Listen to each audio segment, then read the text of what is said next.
we're lucky enough that a local blacksmith delivers a load of horse manure free of charge. Wow. So that is a good Yeah. advantage of. It's a good neighbor. Yeah. You get him some leeks or something in return? No, he just drops it off to get rid of it. Yeah. You do him a favor, eh? I gave him a couple of bottles of homemade wine, but. That'd be grape wine? No, I make rhubarb, elderberry, all the things you get from the countryside free. Really? Yeah. Rhubarb and elderberry wine. That sounds great.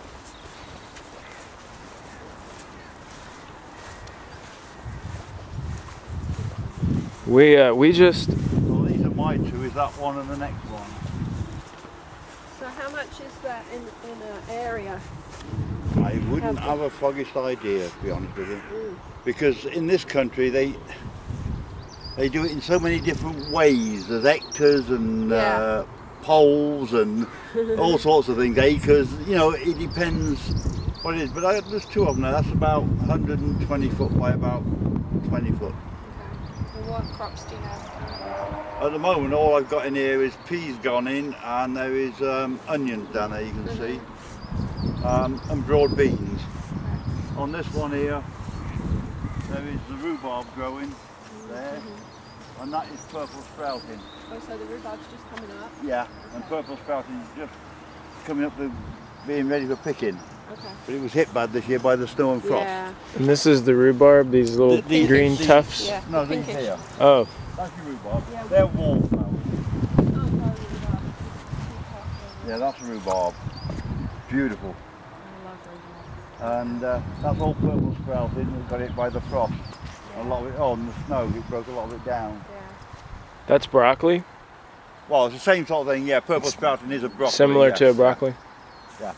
That's what I think Dave had some in his. Down there underneath the white net in his carrots. Okay. But we have trouble with carrot fly in this country. Oh, okay. And it's a very, very minute fly. So if you put it under a fine netting, it doesn't get in it. Yep. So that is the thing there. And as you can see, all this has been manured. This is waiting for the Brussels sprouts, the broccoli, cabbage and all sorts of things to go in later. Well, the seeds are in the greenhouse now coming on. So those are cold weather vegetables, right? Yeah, yeah. So how long, I guess you'll get those in before it gets too warm? You get those harvested before it's... No, they'll go through summer. The Brussels sprouts will start normally October, November. Usually when the frost starts to hit. They say sprouts are good when the frost hit them. That's when you start harvesting them? Yeah, yeah. Oh. And the purple sprouting, that comes up in January or February. This year it's a bit late. Carrots normally we get up September, October.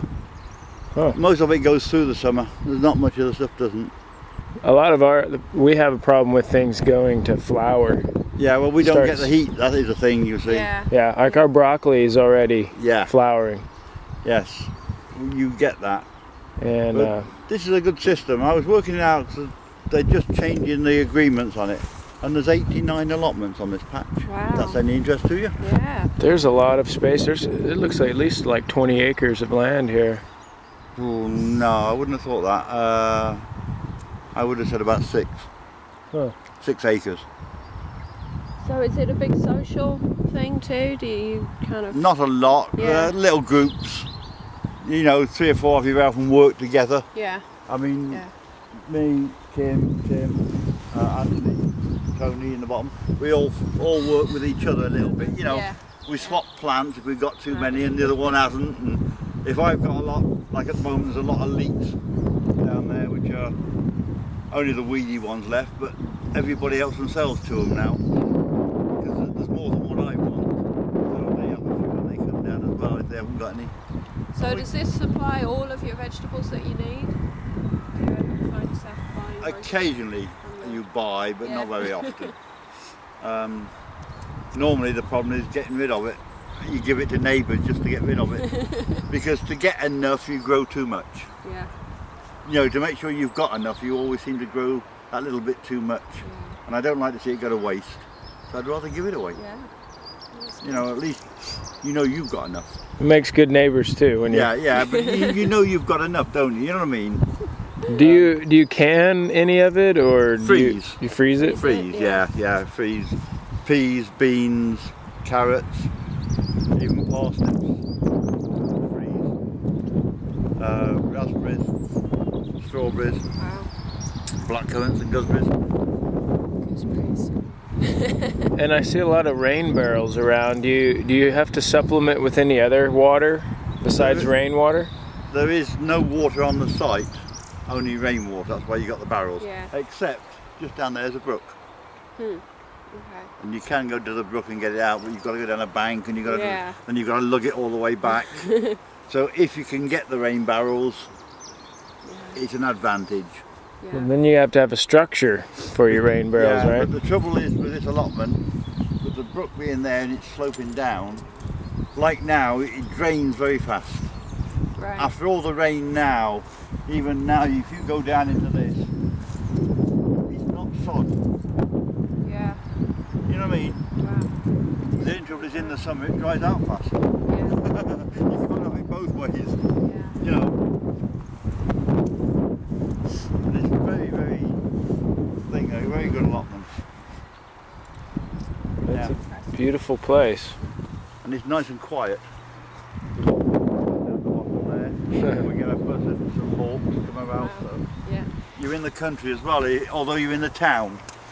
How often do you come out to maintain your plot? Well, I've retired now, so I come down 3 or 4 times a week because I've got 2 plots, and you know, it's one of those things.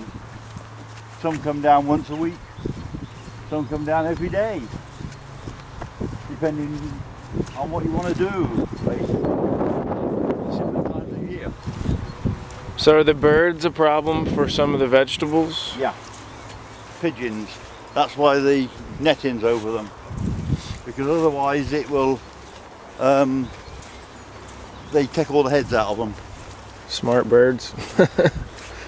They are very smart birds, because when you put netting on across the top, they'll very often get 4 or 5 of them land on it to push it down, and then they'll peck through it. So they are very smart birds. And then rabbits, are they an issue as well? No, we don't have a trouble with rabbits.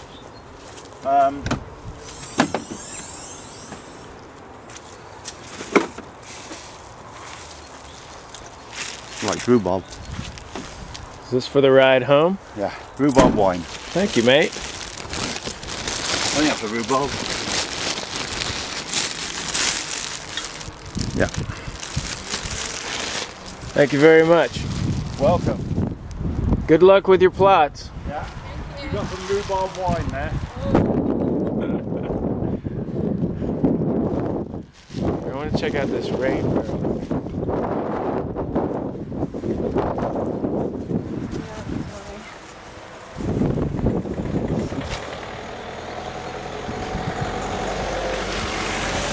Hold the vino here. Show us. He gave us this? Yeah. Oh my god.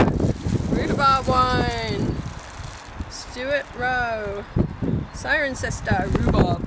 I have to share that with Moira and Dave. They'd like that. Ooh. Wow. That was cool.